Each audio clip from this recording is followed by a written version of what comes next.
But in the meantime, I thought, okay, I need to put my house up for sale. I've got to do Wait all a these minute. things. Stop. Before you heard back from them. Yes, yes. I planned it Okay. out like I already had the job. I visualized me. I started selling things, packing things, and I thought, oh well, if I don't get the job, I'll just buy another house or whatever. Yeah. So I did. I know people probably thought I was a little off my rocker, but for me, it was what I wanted to do. That's another thing. I make up my own mind. I'll Ah, listen to your advice, but I make up my own decisions. Welcome to Titans of Transition, featuring real-life stories, anecdotes, and inspiration about pivotal career moments from leaders who have been there. Join host Joe Miller, former scientist and senior technology leader turned executive coach, as he unpacks transitional moments to help inspire change. Eugenia, welcome to the podcast. I'm so glad you're here today. Oh, thanks for having me, Joe. I'm so excited to be here and chat with you and just like old times. Uh, I'm glad you said that. So, I mean, one of the things I thought we'd start off with is talk about how we know each other. And we actually haven't really seen each other in years and years. And then I decided, because I moved away from my hometown in upstate New York, I decided to get back in touch with folks and go to a reunion, high school reunion. You were in my high school class at R.L. Thomas in Webster, New York. Yes. And, after the reunion and subsequently on our Facebook group, I heard a really interesting story about your journey. And when thinking about guests, I thought you would be great to have on the podcast. So, but I know that one thing I thought was a little interesting is that one of our first kind of meetings in high school is you helped me out in a play that we were in together. Yes. George Emmett was a beautiful musical. And because my background growing up was in tap dance, and there was a lot of tapping in George M, I did all the choreography. So I taught you and all the cast how to tap dance. It was amazing and it was so fun. Yeah, well, full disclosure, I was quite a bit of a klutz and just in the chorus of that show. I mean, yeah. Anyway, but I think that was the first time that we really interacted a lot. It was a fairly large high school. I think our graduating class was around 500 or 500. Yes. Yeah. So anyway, you came to mind and I think you reached out when you saw one of my podcasts and we chatted and you agreed to be on the podcast. So thank you so much. Oh, you're so welcome. But before we get into this really interesting part of your overall journey, we need to lead up to it a little bit. And let's talk about, going out of college and into your corporate career. Can you take us through that story a little bit? Oh, sure. Well, I went to Nazareth College locally. My degree was in philosophy and elementary education. I graduated and I immediately began teaching kindergarten in the Pittsburgh School District. I also had gotten married during that, right after graduation, and had my daughter a year later. So it wasn't until she was a few months old that I began my teaching career. So I taught a year and then we decided to move to California. That's a big move. Yeah, so we picked up everything, drove cross country. It was a great experience. I taught nursery school there. I birthed my son there. So I have two children, a boy and a girl. We missed our family so much that we moved back to Rochester in 1980. Drove all the way back, came back. So at that time, there were no teaching positions available. There was just too many teachers, not enough positions. So I'm like, oh, well, I really want to work. I have to work. So I began a temporary position at Citibank, filing bankruptcies as a temp. And I also got into teaching aerobics. So I had 2 jobs, Citibank, teaching aerobics. So I worked my way up in Citibank. I just loved learning, advancing myself. I find that I did get hired. So I was at Citibank for 15 years. I did a lot of service excellence training. They had really wonderful leadership training for the positions that I would have. So I went from temp to assistant branch manager when I left. How long of a period was that? 15 years. 15 years. I stayed within Citibank, and I would have stayed there for longer, but one of my bosses had just left and gone to Rochester Telephone, or now it's Frontier, and she had called me and said, "Oh, Eugenia, there's a great position here. I think you'd be really great for it with all your customer service skills." It was a sales coach because deregulation came about, so Frontier, Rochester Tel was able to sell. So they weren't just one name now. So quickly, I mean, you're making this shift now, right? So it's because of someone you knew. Someone I knew that believed in me. She's like, she's okay, I'm just trying to get to the Yes. sort of the nub here. I mean, one of the things we want to do is try to kind of surface up, how did you know to make a change? How did you feel comfortable making the change? And how did this change or transition you were making kind of line up with who you were, and were you, how you feel like you're wired, and why were you here on this planet? All those kinds of things. Okay, Kind of hard questions sometimes, but go ahead. It advanced my career tremendously, going from banking into telecom. I mean, there was a big pay difference, a big advancement, more room to advance. I never would have done it I never would have looked for a job. I'm very loyal. I stay with one company, but it was a great thing for me to do, and I just went with it. I followed my gut. I do that a lot, and back then I was much younger compared to how I am now. So I'm happy that I was able to see that then.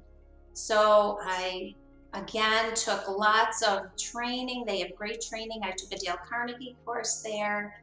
I stayed at Frontier for 10 years, all while advancing. So through most of this time, also from Citi and then into Frontier, were you teaching? You were instructor for aerobics? Yes, I was teaching aerobics for 15 years, all while I was at Citibank.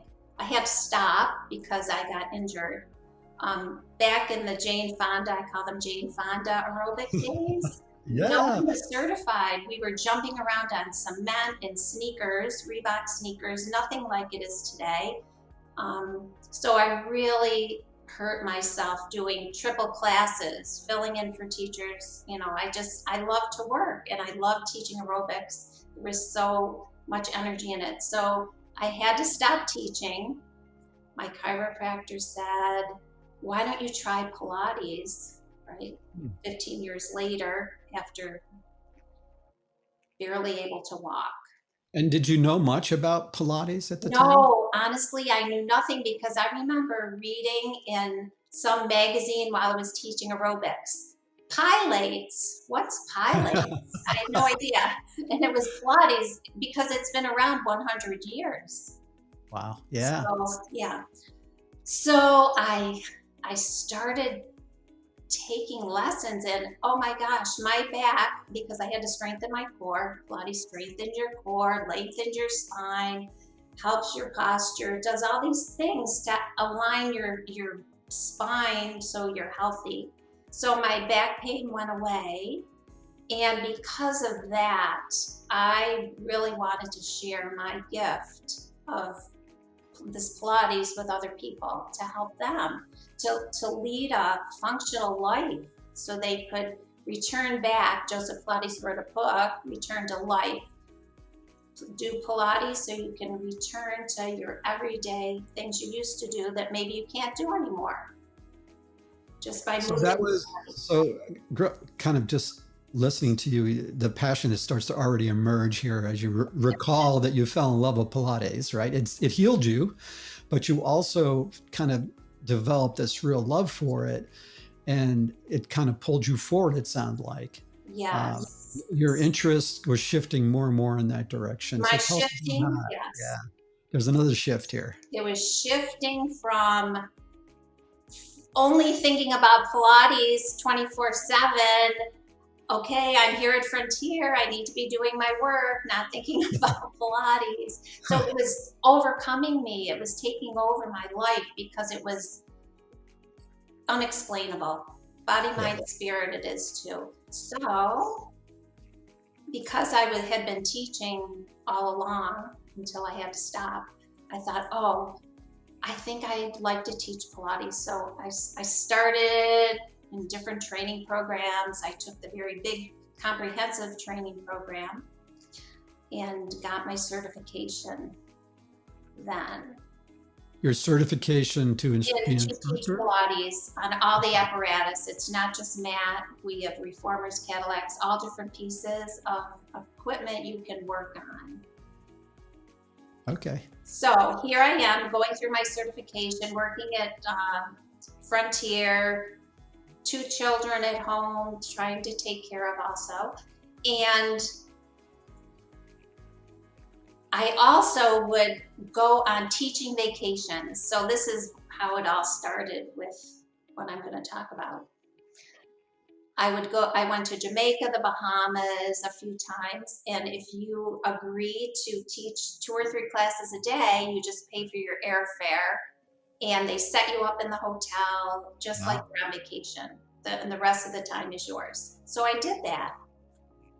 So I thought, wow, why am I sitting at my corporate job when I could be on an island teaching Pilates? Oh, and for those people who don't know what it's like in upstate New York in the winter, and well, in Rochester, Webster is a suburb of Rochester, and it's a city that's right on sort of the almost the middle point of Lake Ontario. So lots, and on the other side of Lake Ontario is Canada, lots of cold air, lots of moist air, and lots of snow in the wintertime.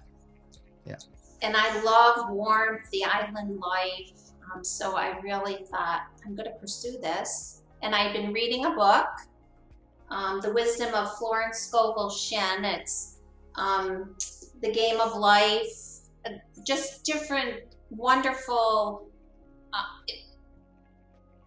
it relies a lot on your intuition. You rely on your intuition, your faith, your self-confidence in yourself. So, I'm reading this book all the time and I'm thinking, okay, I pulled up the website for Pilates studios in the Caribbean, and La Semana had a Pilates studio in it. On the exact same apparatus I learned how I trained on. Is that the hotel down there? That's the hotel. It's on the French side. Very beautiful, exclusive. All the movie stars go there. Lots of well-known people have been there. It's gorgeous. So I pulled up the website and I saw this, and I sent them an email just saying who I am. I'd like to, talk about coming down to teach. And every day, this is where that book helped me. I pulled up the website and I closed my eyes and I imagined myself teaching in that Pilates studio. Oh, okay. This is big, I think. Yeah, it's mind me huge. jumping in here a second. Yeah. So you actually put yourself into what could be your future. Yes. So is that just something that happened, or were you intentional about that? How did that come about? Well, it had mentioned it in the book. And Okay. even prior to that, when I was taking the Dale Carnegie course at Frontier, something inside of me, they had this big award. The teacher said, at the end of your classes, we're going to give an award to the best speech to someone, whoever is voted upon. And I said to myself, that's going to be me. I'm going to do that. I'm going to do it. And every preparation I made, I pictured myself walking up and getting that award, and I won it. So I thought, wow, there's something inside of me that whatever I dream about or want, it comes to me, because I think I put out such positive intentions of whatever it is. And I guess you use the word, you visualized it, I guess. I visualized it. I visualize a lot. Sort of high definition visualization and put yourself, I say it that way because it's not just like a simple image. It's like, the smells, the noises, the whole feel for that future life that you're aspiring towards. Yeah. So what happens next? So then what happens next? I didn't hear back. And I'm like, oh, they probably never even will look. I just kind of forgot about it. And I received a text eventually. But in the meantime, I thought, okay, I need to put my house up for sale. I've got to do all these things. Stop. Before you heard back from them. Yes. I planned it out like I already had the job. I visualized me. I started selling things, packing things. And I thought, oh, well, if I don't get the job, I'll just buy another house or whatever. Wow. Yeah. So I did. I know people probably thought I was a little off my rocker, but for me, it was what I wanted to do. That's another thing. I make up my own mind. I'll listen to your advice, but I make up my own decisions. So my house sold as I was in Pennsylvania getting my comprehensive Pilates training. I had to test out for it. It took me quite a few years because I was working at Frontier and teaching Pilates as an apprentice. So I'm down in Pennsylvania, my house sells, and I come back all excited and send a message to Angie. She was a woman that owned the studio. And I go, Angie, you won't believe it. I passed, I'm certified. I'm ready to come if you're still interested in me, but I hadn't even heard from her yet. So she wrote back and said, oh my gosh, we were just discussing you this weekend. So when's a good time to call you? I'd like to talk about offering you the job, blah, blah, blah. Oh, so nice. That's how it all worked out. And so from June until November, I didn't find out. I found out end of September that I got the job. So, and then she says, can you come November 1st? And I said, no, my house closing's November 15th. How about the 16th? So I cleared everything out of my house, packed up 2 suitcases. I sent a box of Pilates books, 2 boxes of all my Pilates books down ahead of time. That's all I took. And 2 suitcases. I got rid of everything. So this is a huge shift.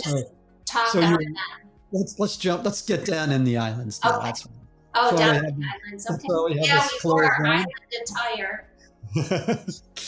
So now you're down there, and you had to tie things off with Frontier and go down. Yeah, everything was fine with Frontier. I had a going away party. They were so happy for me. And, I know people talked and like, oh, who's she running away from? What's she doing? No, I did it for me. It was a dream I had, and it was coming true. I made it happen. And my kids were fine with it. They're like, Mom, whatever makes you happy, we're great. And they were just happy because they could come visit me. They came down every year. Yeah, so it was slow starting because I went in November. High season hadn't even started yet on the islands. They had just opened. So the really busy times from Christmas to maybe March. So I'm like, oh my gosh. I was working on the French side. I knew no French. My cell phone's in French that I had to figure out how to set up to get all my appointments from the concierge. So that was a little challenging.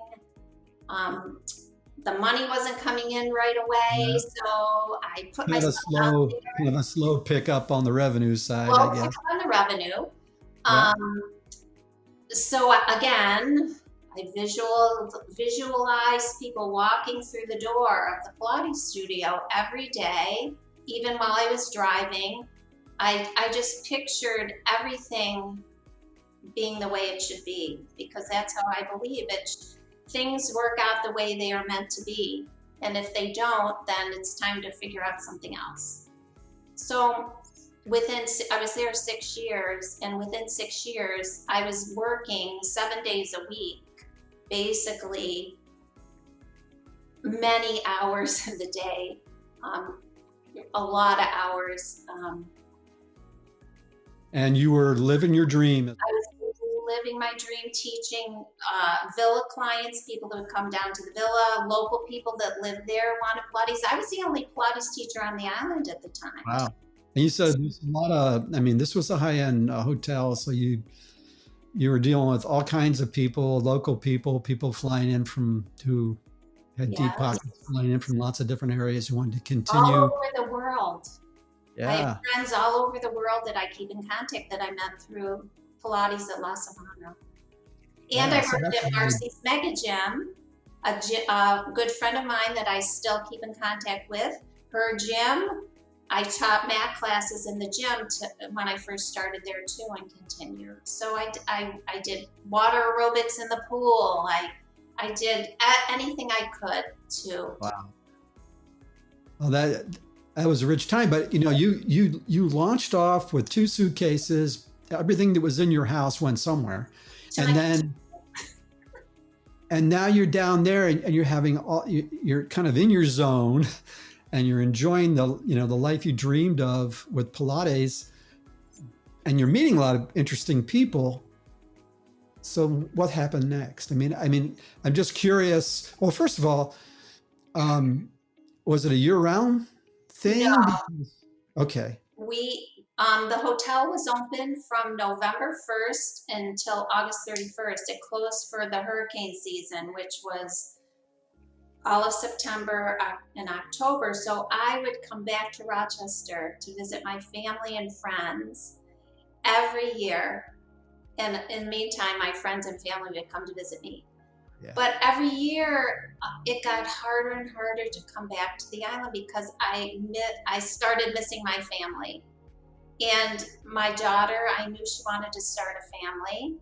And I didn't want to miss being a grandmother. I never thought about much what it's like to be a grandmother. So the very last time, it was, I came back in March 2011, I came back. So that October 2010, I'm sitting on the plane crying. I didn't want to get off because I'm like, I don't think I can do this anymore. It's so hard. So that was a moment then. That was a moment I knew I had to. Yeah. And I loved my job so much. I loved everyone at La Semana and all my clients. It was really a very hard decision, but for me, my family comes first, and they all understood that. They were really happy for me. So you made a decision, and you made a decision pretty much at that time, that moment? Right then and there I did. And as soon as I told my daughter, I think she got pregnant right away. She knew I was coming home, and then, yeah. And then the first grandchild came that September. I came home in March 31st. So you were home? March 3rd. I was home for my first grandchild. Wow, that's great. So how long was this beautiful adventure? 6 years. In Sint Maarten. Sint Maarten, half French, half Dutch. Beautiful people, beautiful ocean. I can't say enough. Beautiful music, the culture, the food, the French cuisine, the casinos, the dancing. It was a life that you only dream of. So now when I look at pictures on Facebook, I'm like, wow, did I really live my dream? You question yourself. Of course I did, but yeah. Yeah, so I just think it's such a great story. I'm interviewing all different kinds of people, but the common thread here is the journey people go through, and how do you come to the determination when it's time for you to make a shift, and obviously this was one where your passion pulled you forward. Yes. And you did certain things. I mean, you visualized and you really took a step of faith selling your house, Eugenia. As you said, a lot of people won't do. So those are certainly some lessons there. But I want to kind of pivot now, if we can, and ask you, this is kind of a question that's asked a lot, and sometimes people roll their eyes a little bit, but I think it's a really valuable question, is when you're further down your journey than many people are, the question to ask yourself is, if I had known then what I know now, what would I say to myself? Or another way it's phrased is, what advice would I give my 25-year-old self now that I've gone through all these experiences? Or someone I know who's just starting on their journey? What advice would you give? I would tell them, if you're passionate about something and you want to do something, you're the only one that can make it happen. You can't listen to people saying, oh, that can't be done, it'll never work out. If you can believe that it will. And if you're doing something that you love. So probably when I was 25 years old, I would have said, you need to believe in yourself. You can do anything. I was pretty shy back, growing up. And Right. So I've done a lot of self-growth. I read affirmations every day. My faith, without my faith in God, I would not have gotten there either. I prayed a lot. I neglected to say that. My faith is... And in terms of knowing, I mean, certainly the passion going for it, but is there any other things that might come to mind on things you learned along the way for people to get clarity? For you, it was very clear, but it's often not clear for everyone. So I'm just kind of curious if there's anything else that comes to mind. If you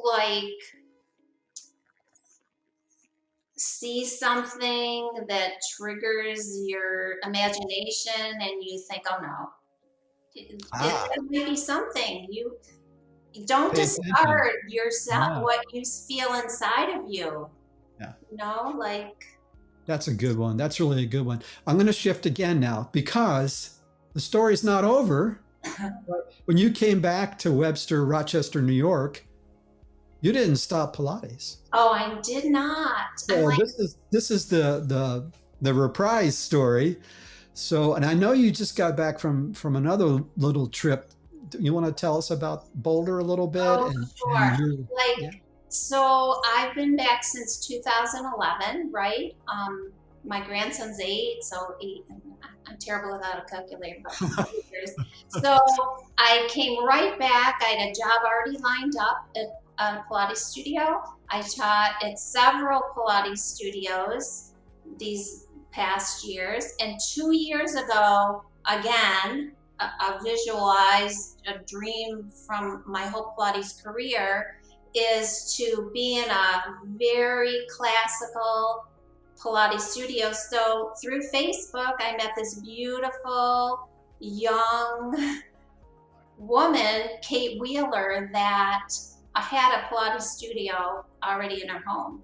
And what's the name of Crescent Trail Pilates? It's Crescent Trail Pilates. So she had a home studio. We became friends. She had just moved from Boston.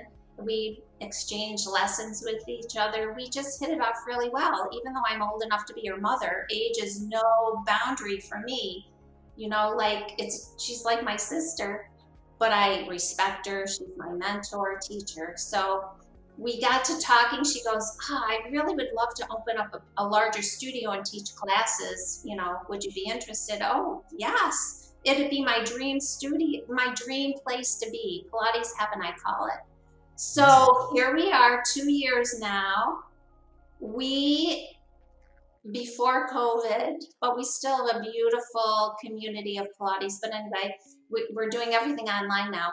The Pilates studio, amazing. We just grew and grew, and Kate is an dancer. She's a beautiful mover teacher. So I thought, oh gosh, I want to give more to my clients than what I've got up in this brain that's 20 years old. Because, I was alone on an island. I didn't have anybody really around me to help me grow as a teacher. So she is a host advisor for the Pilates Center in Boulder, and she was my mentor through this whole bridge program. It's a more advanced classical Pilates program through the Pilates Center. And so I went to Boulder to do my final testing. It took me a whole year to get through the program, online, through Kate at the studio. I passed everything. I am back here now. I've been back a week. And I think, when we talked earlier this week, you mentioned to me that this is a challenging certification. Yes, it's for very anyone. For anyone. Yeah. Especially at my age, doing some of the exercises I had to perform for one of my tests, and just the whole way of teaching, being able to tell my clients the why of something, do this so that, that was missing from my teaching. We didn't really get into that part of it, or maybe I did and just don't remember. So refresh my brain, make me work. I love challenges. It was a huge challenge, and I did it. Yeah. So I'm proud of myself. That's great. That's so wonderful. And you just got back from Boulder, Colorado here, a week ago or something? Yeah. 1 week. How long were you there in total? 8 days. 8 days. Yeah. 8 days. 8 intense days. Again, it was Pilates heaven. I was able to walk to the Pilates studio, the Pilates Center, take classes, private lessons, do my testing. I did some fun things for myself. Such a wonderful story. And I like how, you connected with your passion pretty early on. But once you really locked into that, it wasn't like you had to, you took some real initiative. There's no question about taking initiative, but things appeared. It's almost like breadcrumbs ahead of you in the trail. Yeah. That led you forward in alignment with your passion over the years, and that led you down to the island, that led you back, that led you on. All those things tend to happen when you're clear and intentional about what you want. And so I think that's a great lesson. I'm really, really happy that you were able to come on the podcast today. Me too. Yeah. And it's good to reconnect too with a high school friend. You probably can't tell that we're actually high school friends. You look so great. The Pilates is working for you. That's for sure. Pilates. Everybody's like, what are you doing? I'm like, I do Pilates. I do nothing else for myself as far as cosmetic surgery or anything like that. Pilates restores you. I can see. So one of the things we will do for all you folks that are listening in, thanks for joining us. But one of the things we will do is at the end of the video, I'll include some references to the book you talked about, and also to your current school that you're teaching at. The studio, Hudson Trail Pilates. Woo! Yay! And what town is it in? It's in Fairport, New York. Fairport. Okay, great. Another suburb of Rochester. All right. Suburb of Rochester. Yeah. All right. Well, listen, thanks again. I really appreciate you coming on to the Titans of Transition podcast. Thanks everyone for joining us.